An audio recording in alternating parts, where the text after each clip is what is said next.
thank you for coming, and if you're still getting settled, feel comfortable to grab some food or drink and find your spot.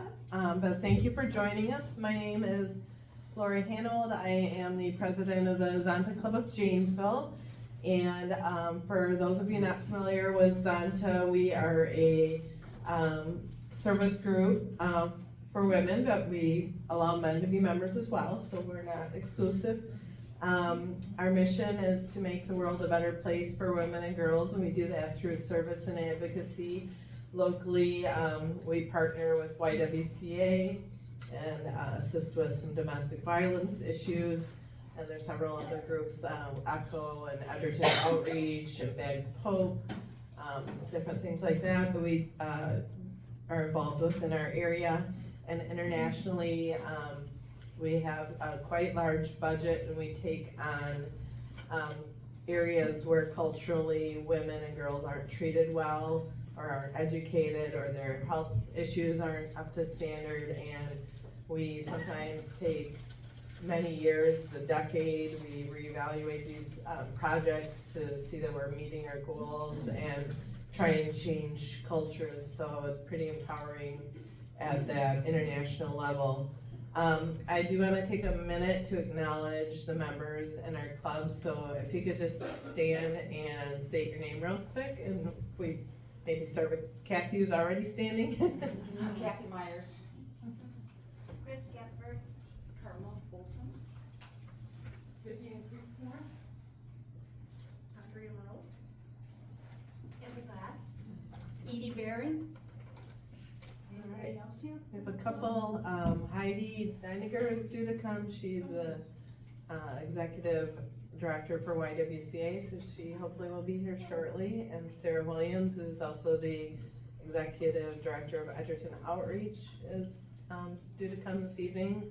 So anyhow, thank you for taking time out of your night to join us. We have a great program, and I'm gonna pass the mic off to, and I have one more introduction. Our governor for Zonta is here, and I did this in the wrong order.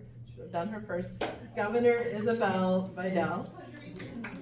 And she traveled quite a bit. Do you have any words to say? I am really happy to be here and get to know the Zontans who are from Janesville. And I would encourage each and every one of you who are not a member to become a member because they do some amazing work in this community and help a lot of women and girls, not only locally, nationally, but globally as well. So think long and hard if you need to, but maybe sign the dotted line tonight. No pressure. And so Governor Isabel represents, for Zonta, we're broken up into districts, and so she oversees our Wisconsin, Indiana, and Illinois clubs. So thank you, she drove a ways to come tonight, so thanks for being here.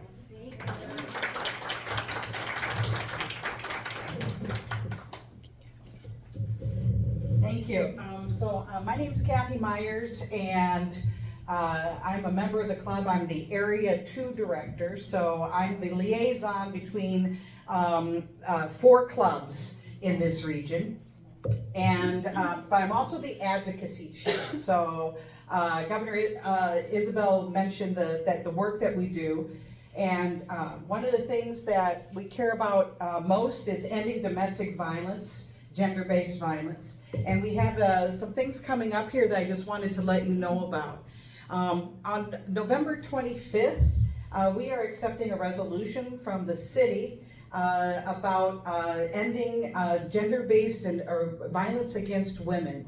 It is the International Day of the Elimination of Violence Against Women, which I know is a mouthful, but it's very important. It also coincides with something else that we are doing, which is called the 16 Days of Activism Against Gender-Based Violence.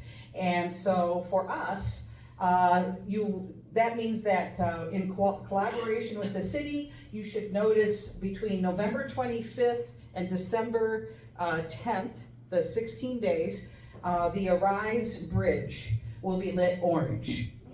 So, which is a color that represents, our fight against domestic violence. And we really appreciate all the help and the collaboration that we've gotten from the city. They have been outstanding. You will also see a social media campaign with information about domestic violence, what it is, what the signs are, what you can do about it. And then for those people who are a little more analog, we have a big poster that we put up and right out in front of the building here. And we appreciate the Women's Club Foundation's cooperation with that. They just are fabulous to work with. And we put a little, it's like a whiteboard, and so we write a little bit of facts about domestic violence that sort of coincide with the social media campaign. If you drive by it, you might notice a different message from one day to the next. So we're really glad that you're here. On your tables, you'll see some information about our scholarships and brochures about our club. And we also, of course, are always willing to accept donations. So there's donation envelopes there. I think that's probably self-explanatory, actually. I've also been given the pleasure and the privilege of introducing our speaker tonight, which is Kim Hoholek. See, I practiced. I did practice, and I got it right. Hoholek. Close enough. Okay. Anyway, Kim is a photographer. You have probably seen her work in area tourism and visitor guides, on billboards, and in Our Wisconsin magazine, and in the 2024 Discover Wisconsin calendar. Her work is fabulous, and she does wonderful things in regards to her photography, about messaging about women and Native American culture. So please join us in welcoming Kim and enjoy learning about her work and exhibits.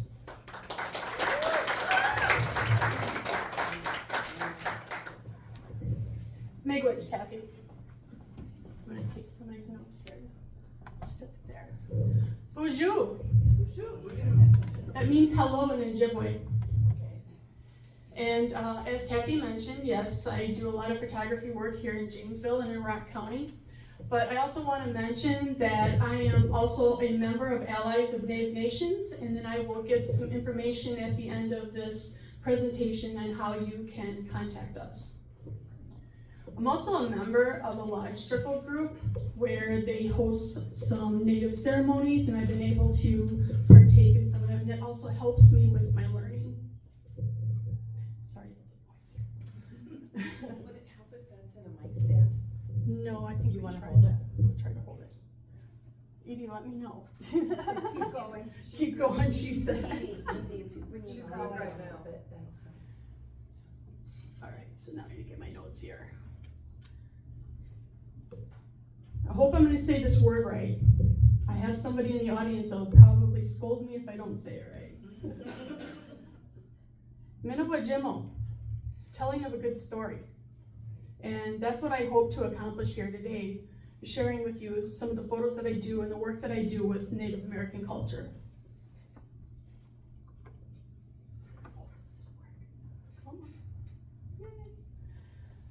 So I've been asked to exhibit at Hedberg Public Library, and I've been doing it for the past 3 years during Native American Heritage Month.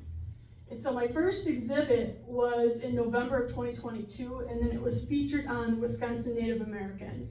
And I just kind of covered several subjects such as effigy mounds, dugout canoes, powwows, and so forth. My second exhibit in November last year was We Are Still Here. And that one I mainly focused on the Native American powwows. And then my third exhibit, which is currently going on right now at Hedberg Public Library, is called Water Nive is Life.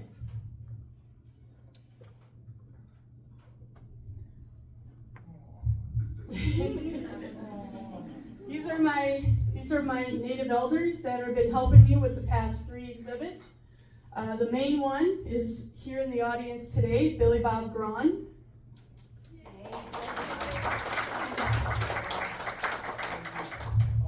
And I'm going to butcher this, but don't yell at me. Menadis Wawishkishi, which means proud deer. The second elder is Skip Tordors, or he's known as Tudors. He's from Potawatomi descent and an amazing storyteller, and he helped me with my exhibit last year. Unfortunately, we lost Skip a few days after the exhibit went up. This year I had the privilege of meeting an elder in Lac du Flambeau of Tinker Schumann, who's known as Eagle Woman, and she kind of just gave me that green light and go ahead to focus on water, and she felt that that was a really important subject to cover. So November is Native American Heritage Month. It was established in 1990 by George H.W. Bush.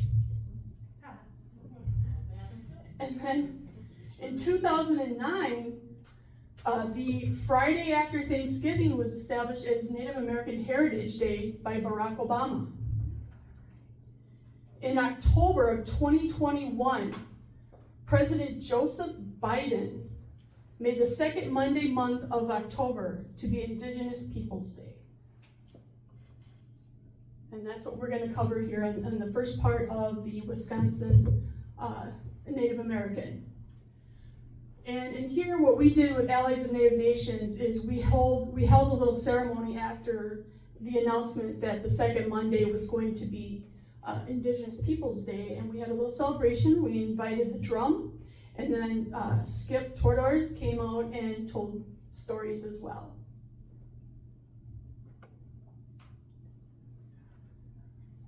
I got pretty excited because when I start these exhibits, I never really know how I'm going to catch certain stories. It just kind of seems to come to me. And a friend of mine reached out to me on Facebook and he says, "Hey, did you hear that the Ho-Chunk are going to be doing a dugout canoe voyage?" And I'm like, "No, this is great. This is going to help me with my exhibit." So I started looking into it and I tried to figure out where this voyage was going to start. And so a few years back before the voyage, you see the man here in this photo in the canoe, that's Bill Quackenbush. He's the preservation officer for the Ho-Chunk. And the Dane County had some cottonwood trees that had fallen, and they asked him if he wanted it, and he said yeah, because it was a prime opportunity to teach some students on how to make a dugout canoe. After the canoe was made, they decided to take a journey. During this process, Lake Mendota in 2021 had a dugout canoe that was discovered. And then a year afterwards, another dugout canoe, both of them dating from 1,200 to 3,000 years old. Since then, there's been 11 dugout canoes found. In Mendota, right? In Lake Mendota, all in Lake Mendota. Wow. So here, I was working with my friend Tess at the time, who was doing Janesville area stories, and I said, "Hey, this might be a really good story to cover because this is happening here in Rock County." So I found out what date that the dugout canoe was coming through Rock County, because they started in Lake Mendota, and then they did a journey through the Yahara River, and then met up through Rock River. So I found out that they were going to be at Preservation Park in Beloit. And we got out there and able to interview them. I was able to get some pictures and so forth.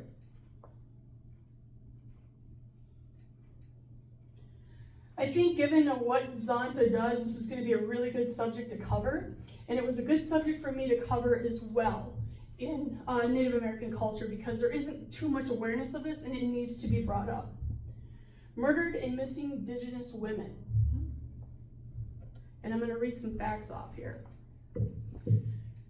Indigenous women are murdered 10 times higher than all other ethnicities. Murder is the third leading cause of death for Indigenous women.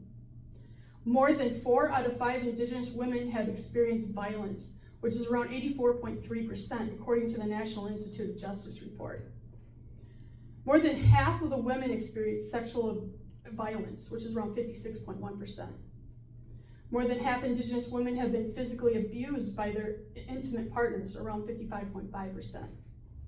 Less than half of the Indigenous women have been stalked in their lifetime, around 48.8%. Indigenous women are 1.7 times likely than white women to experience violence. Indigenous women are likely 2 times more to be raped than white women. Murder rate of Indigenous women is 3 times higher than white women. So in here, in the photo, you can see the handprint that's on the back of her regalia. Sometimes you might see in advertisements or videos where you'll see like the red handprint over the face, and that is to help raise awareness of the violence against Indigenous women. In the photo up here in the top right, Susan Porpart, she is from Lac du Flambeau. She was murdered May 20th, 1990. That billboard still stands in remembrance of that because they have yet to find her murderer.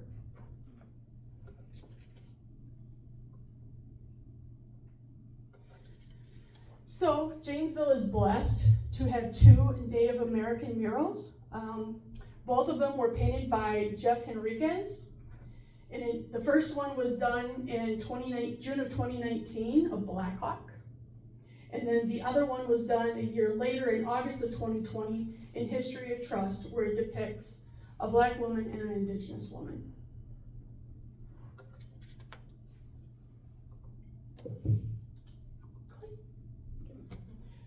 Next thing that I covered was the effigy mounds of Wisconsin. Mounds were constructed by ancient Native people during the woodland period between 900 to 2,500 years ago. The majority of these mounds have been here in Wisconsin.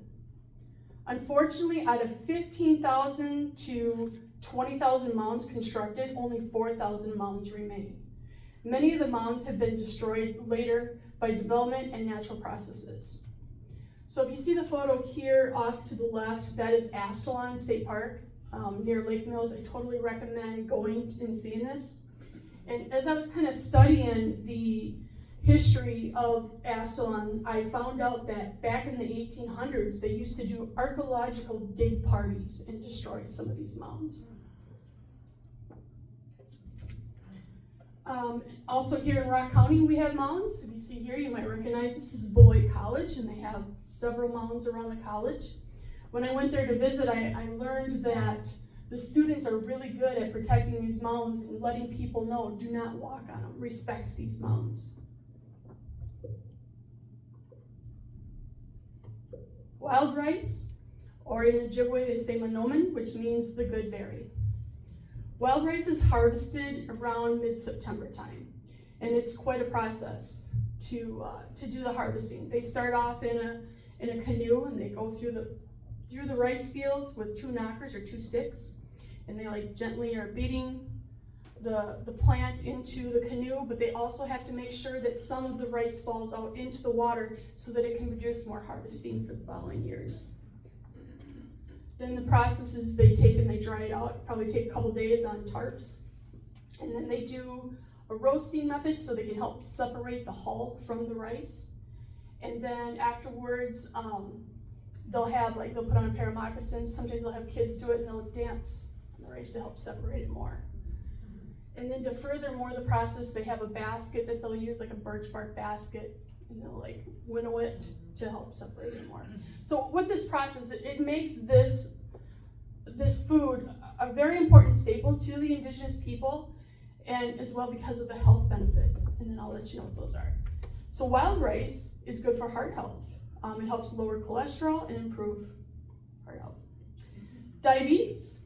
It helps produce better insulin and reduces nerve damage. Helps with weight loss because of the fiber that's in it.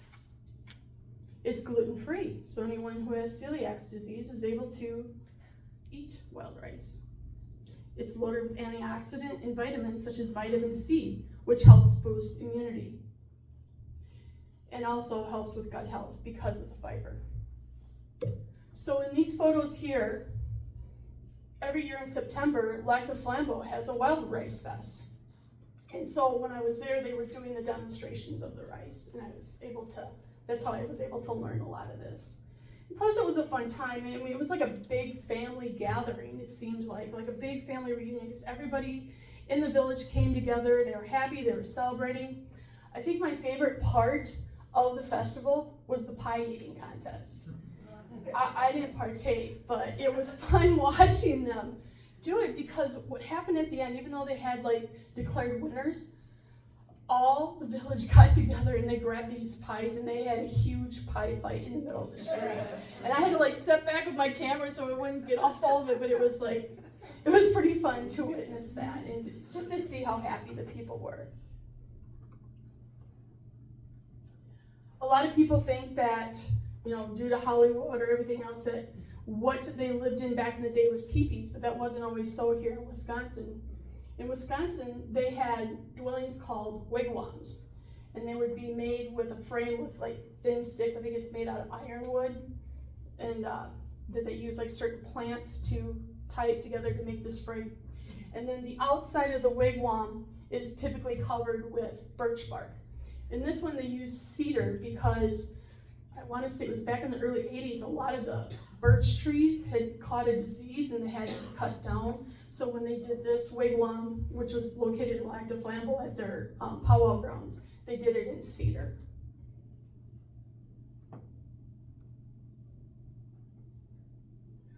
So I also started to photograph powwows in 2021, and then this was also with Lac du Flambeau.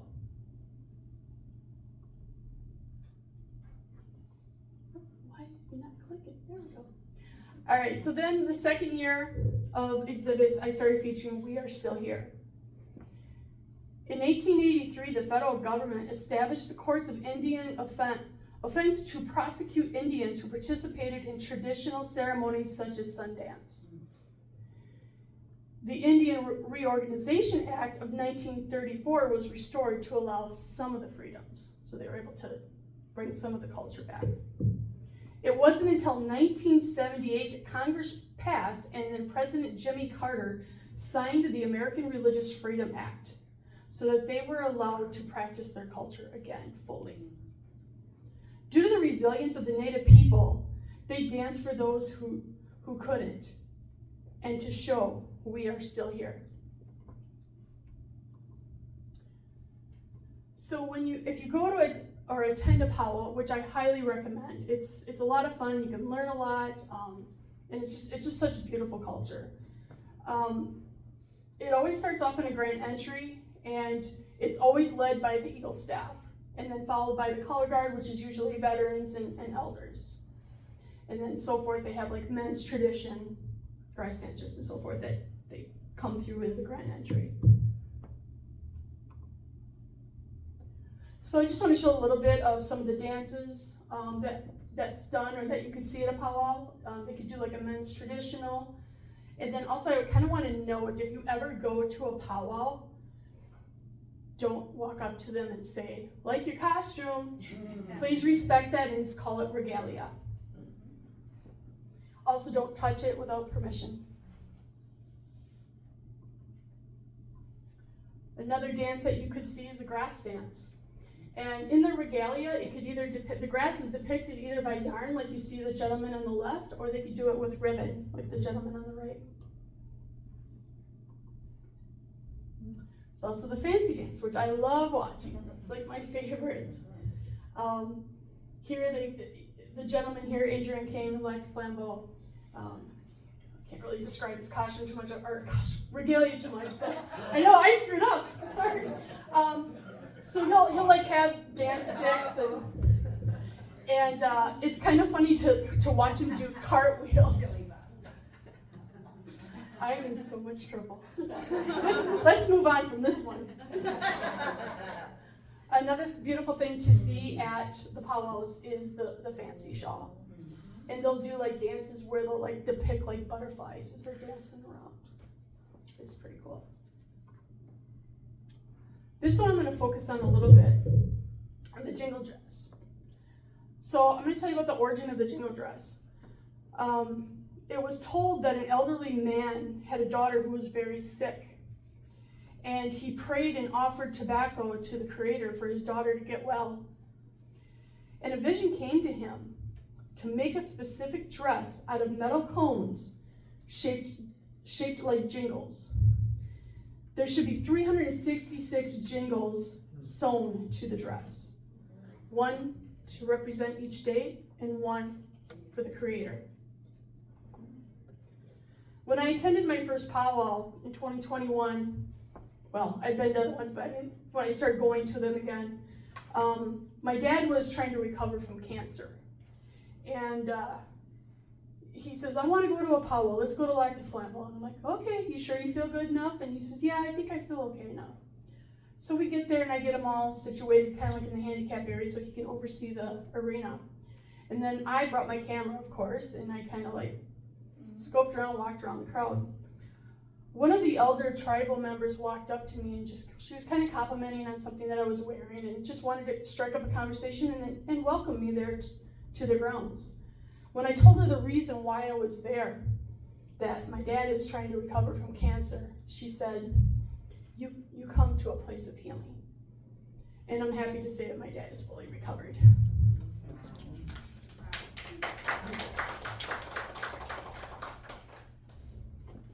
Another adorable thing to see at a powwow is when the young ones come out and dance and they're learning the culture, and it's kind of amazing on how much they have already learned at this age to do some of the dances. So this year's exhibit is featured on water, or Nebe's life. The Ojibwe believe that water is the essential for ceremonies and that ceremonial sites should be located near water. In this photo, this is from the Healing Gardens at Edgerton Hospital.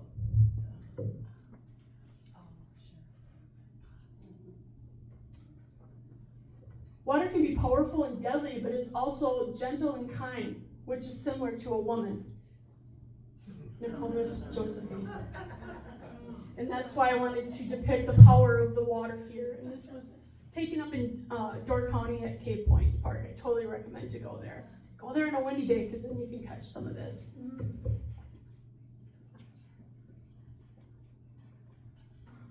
Why is this different? Okay, cool. Water is alive and it needs to be respected. We must recognize her as a living entity. Water is also known as Mother Earth's blood.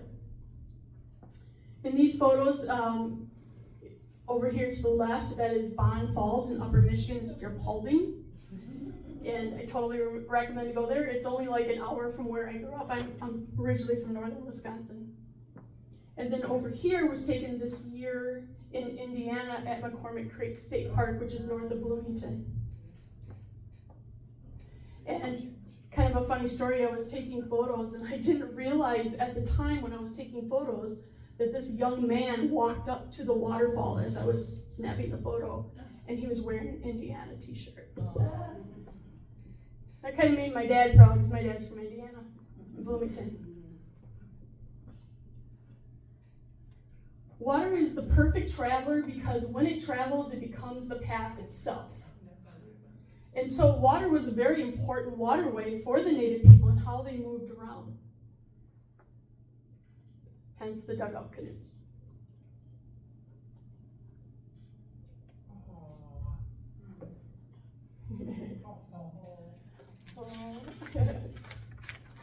I gotta find my notes on this one.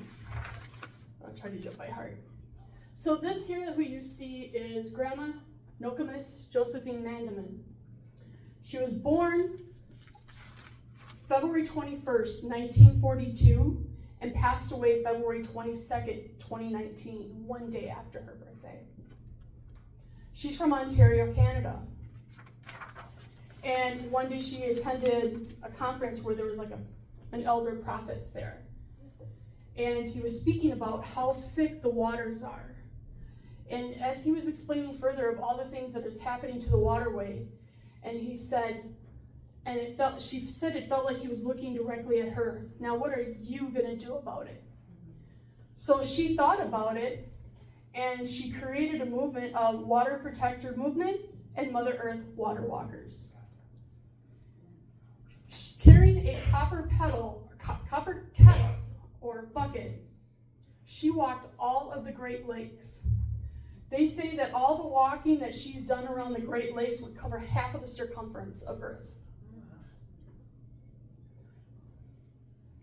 Her tradition after she's passed away is carried on by her grandniece, Autumn Peltier, and she still to this day carries on the water walking. And I have to mention, I first heard of Grandma Nokomis Josephine from Billy Bob when he told me the story about her. And I thought, how am I going to incorporate that in this year's exhibit? I got lucky, being always researching. And this will click for me here. I found out that there was a water walk in Milwaukee. And it was hosted by the Strong Native Minds and Sturgeon Protectors. So I joined. The walk was to be 11 miles, starting off at Lincoln Park and ending at Urban Ecology Center. I got about 3-4 miles in, my feet started blistering because I did not have the appropriate shoes on. And so I said to one of the hosts, I'm like, because it was a relay so that they would, if anyone needed to stop, and they would take them back to their vehicles. And I'm like, where's the next relay? My feet are hurting. And he says, oh, just down the ways a little bit. I ended up talking with a gentleman, one of the water walkers, and missed my relay point. 6 miles in, I finally found where I can get a ride from somebody. And a native woman picked me up and took me back to my vehicle. And we were talking, and I told her why I was there and what I was looking to do, and she was happy to hear that. But I told her that I was very discouraged because I was determined to do all 11 miles. And she said to me, doesn't matter if you did 500 feet, 1 mile, or what you did. She goes, all that matters, you got up and you did something.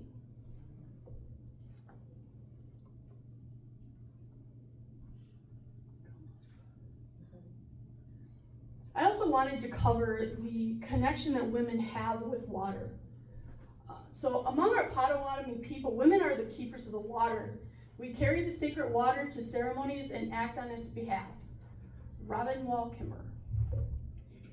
These photos, I know that the screen isn't good, but trust me, they're very vibrant. In August during the full moon, I brought 2 friends out to Gibbs Lake County Park.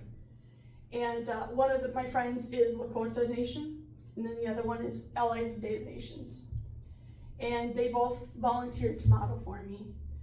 And my friend that is of Lakota, she brought her drum out, and as the moon was rising above the lake, she started drumming and singing.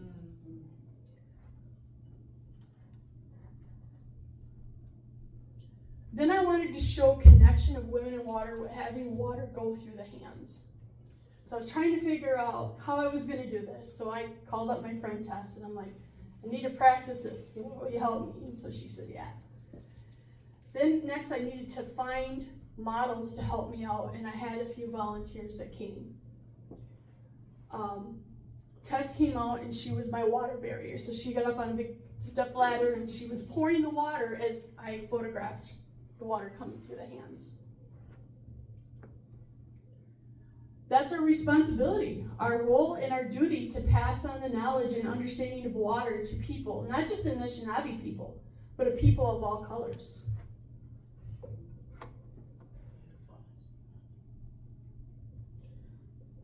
Next, I decided to take a 4-day secluded trip up to Boundary Waters Canoe Area, which is in northeastern Minnesota.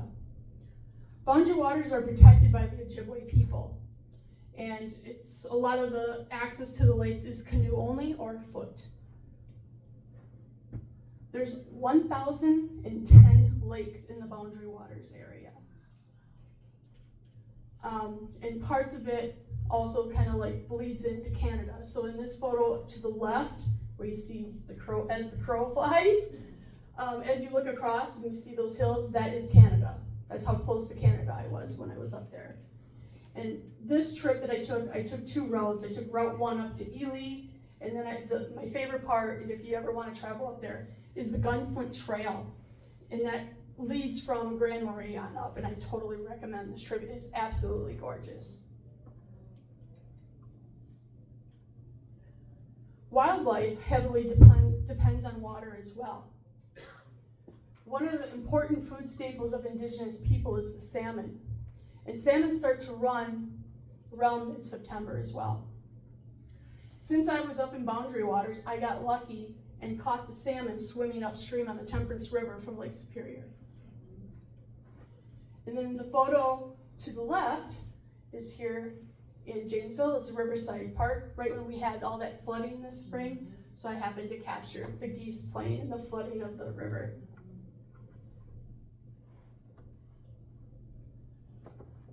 Someone's gonna recognize this one. This is the Bad River, Mashkazibi, which is Medicine River. Bad River is kind of facing some hard times right now because there is a aged pipeline called Line 5 that's going through the reservation, and it was put in there illegally. There's a meander of the Bad River that comes from Lake Superior where the pipeline is becoming exposed. This pipeline goes, not only does it affect the Bad River or the tribe, it affects all of northern Wisconsin, and there's like a big watershed through there that it will come down and affect a lot of the waters in Wisconsin. There's a documentary that came out this year called the Bad River Film, and I'll have some information at the end that you can go to and see where it's being streamed. Some places will host like streaming as well. You can go attend that. So I also want to tell a little bit more story about water in general. There was a song written called the Nibe Water Song. It was written by Doreen Day by the request of her grandson. Doreen attended a conference many years back where Nokomis Josephine was at, along with Dr. Emoto. Dr. Emoto was talking about how internationally they pray over the water. And the words that they would say is, water, we love you. We thank you. We respect you. And that resonated with Doreen. She wanted to do something with that. So she started teaching those words to her grandson on the way taking him to school. They would pass like bodies of water on each side of the road, and then they would give that prayer. So her grandson said, Nokomis, why don't we say it in our language, Ojibwe? Well, Doreen didn't know the words or how to write it, so she knew that her daughter was learning Ojibwe, and she went and approached her Ojibwe teacher and says, how can I get these words put in Ojibwe? So then they would go and they started learning, her and her grandson started learning how to say them in Ojibwe. So then one day the grandson looked at her again and said, Nokomis, why don't we sing it? I think the water would like that. And so now she had to think, oh my, I have to put this to a melody. And so she did. And it is sung like a lullaby, no instruments. You just sing it. I'm going to give you, I'm actually suffering with the sinus effect, so I'm going to actually sing you the words in Ojibwe, and so that you can hear how the melody goes. Whew, I'm ready. I gotta look at this real quick. Okay. Nibe gisakeigo gimig which away namigo gijaway namigo.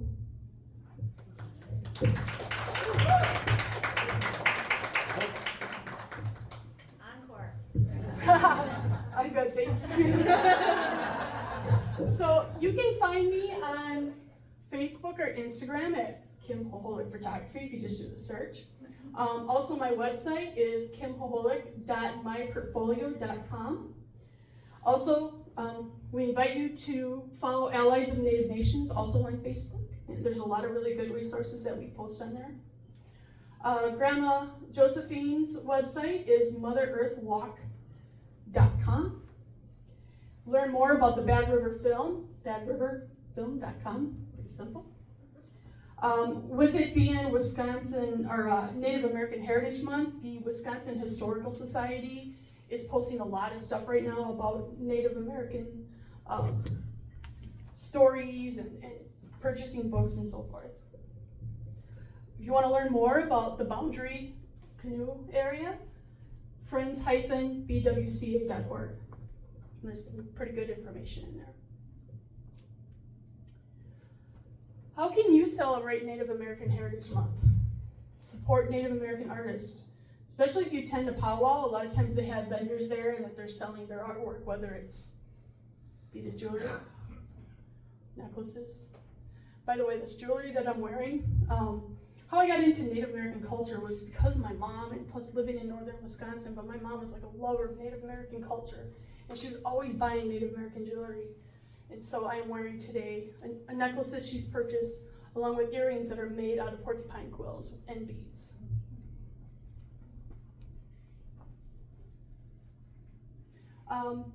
Read about Native American authors. Robin Kimmerwall, or Wall Kimmer, great author. She wrote Braiding Sweetgrass. It's a great book. I recommend it. Or if you want like a local author or author of Wisconsin, Dr. Patty Lowe, who's out of Bad River, is also a Native American author. Listen to Native American music, whether it be Robbie Robinson, Louis Ghani, or if you want more modern hip hop type music, you can go Tribe Called Red, which I like to listen to. Billy Bob, yeah, have him sing. He's better than me. Learn Native American history and learn the true Native American history. I want to say, Chai-Miigwech, big thank you for all for coming. In Ojibwe, there's no word for goodbye. Instead, they say, Gigawabamin Minowa, which means, we'll see you again. Any questions? I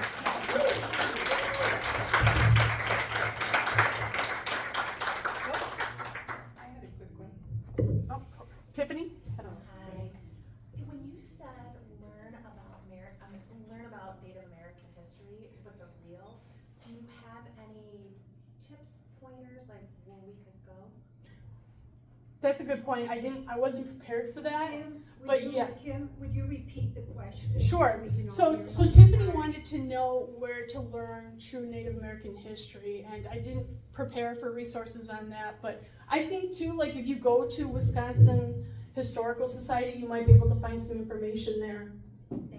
There's also info on like the Ho-Chunk tribal page. You can go to different tribes' pages, websites, and that's a really good source too. So if you didn't catch it, you can go to the Ho-Chunk page as well. Tiffany?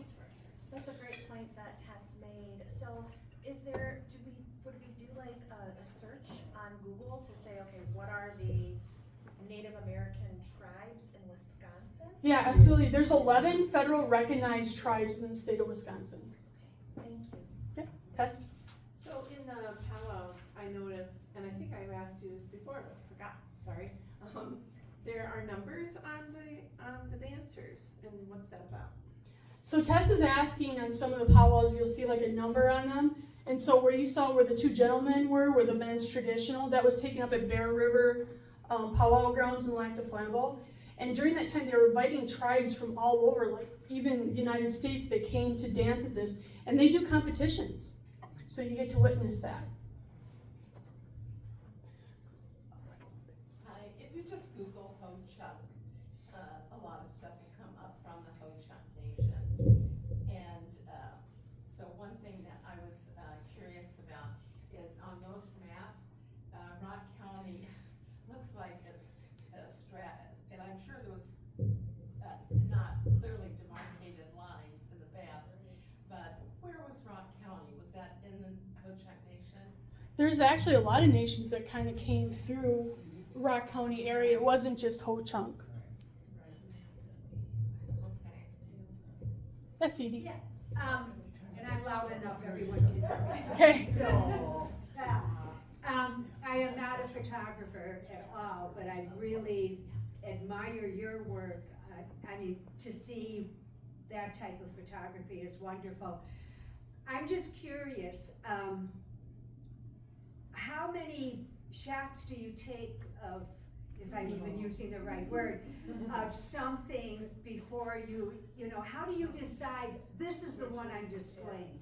And like we see one picture, does that represent, I don't know, 100, 10, 50 attempts? In 25 words or less, what's the process here? Real quick, thousands. Thousands. It's a process when you're photographing and then have to narrow it down to which ones do I feel will work for exhibiting. I would say with all the traveling that I do to get these photos for these exhibits, the hardest thing is that narrowing down what photo is going to go into that showcase. And it's all digital, what you're using? Yeah, I mean, digital. does anybody use film anymore? Yeah, actually film photography is coming back. I got my start in the 1990s using a film camera. Actually, like before that. If you really want to go far back and show my age, Polaroid. My brothers had a Polaroid camera in their bedroom, and I snuck in there, and I was like, I got in so much trouble because Polaroids are so expensive. So then in the 1990s, you know, my dad noticed that I was really interested in photography, and he had a camera that was professional, and he didn't really use it that much, so he wrapped it up and gave it to me for Christmas, and it escalated from there. So when people use film, I mean, you can't do thousands and develop it and then make a decision. No. It was very limited back in that day. Yeah. And you know, you didn't have that instant gratification Right. to see what you took. You had to go send it off to the developers and wait a couple days, come back and see what developed. And sometimes you have to toss it, and some were like, oh, okay. Yeah. Did you mention your exhibit at the Hedberg Library? Yeah, it's currently at Hedberg Public Library through the whole month of November. The last day that it will be up will be on November 30th. It's back in a case by the fireplace room. So if you go straight back in, when you come in the library, just keep going and you'll see it in the back there in a glass case. It's just beautiful. Oh, and people keep eating and drinking. We have lots of food and drink here, so. Tiffany? I had a question, and forgive me, give me some grace if I say this incorrectly. You know, I want to spread the word as far as how can non-Native American women support those women that have been, you know, abused and things like that. I'm lucky because I'm close friends with Kim, and I've known her for a long time. And I've been able to go along with her and kind of like, she shares information with me because I like to learn too. And it's specific, Kim, to where you did some work last year specifically with the women, and I remember you doing a photo shoot of Yep. it, and it was with the hand. Yep. Is it inappropriate? Like, how can I support that? Is it shirts? Is it a scarf? Like, how can I show my support? You know, like people wear Harley shirts to support Harley, or a bear shirt. Is there something that I can wear to support that? I'm not sure what she could wear. Billy Bob, I don't know if you have anything to add to that, but I think the most important thing is just raise awareness. Use your voice and let other people know what's going on. I think the greatest weapon that is out there is the ability to say hi. Ability to say hi. You know, and I was just wondering, because, you know, I mean, I ride my motorcycle, so if I were to ride my motorcycle from here to the West Coast, like I want to do, if I wore something that would depict that, like, let's say I put it on the back of my shirt, is there something that somebody would look at it and be like, oh, that's interesting? There is a website specifically about one of the organizations. Yeah, there's a lot of And information. they have stuff that you can buy also. Yeah, I mean, probably like a t-shirt you could probably wear that has MMIW on it to kind of like advertise it a little bit, and that way someone will see and be, oh, what does this mean, Tiffany? And you can explain to them what it means and what it represents and what you're doing to be an ally or advocate for it. There are also movies on TV, on Netflix, everywhere. Just Yeah, absolutely. go watch and learn about what's happening. Because if I want to be a part of something, this speaks to me, so I just want to know how I can show my support. Sure. Thank you. Any other questions? I Alright. I have a comment that kind of goes off that too. So even if you're out traveling and doing kind of your own, experiences, seeking out Native culture during your travels. So my husband and I like to go to national parks, and so when we just went to South Dakota, we sought out hearing from Native people and visiting their sites, including Pipestone, Minnesota, which is very important to the culture and was something that's kind of off the beaten path, but we weren't expecting to stay there for that long, but we spent half the day there. It's just an eye-opening experience, so just like seeking out, and there's other like tour guides and things that you can do that have the Native impact and actually support Native culture instead of just kind of going off what's the top tour, and it's some tour that gets a buttload of money, right? Seeking out kind of the Native. And I wanna echo about Pipestone. They're actually facing some issues right now because there was, the government approved a pipeline to go near Pipestone, which is very sacred to the Native people.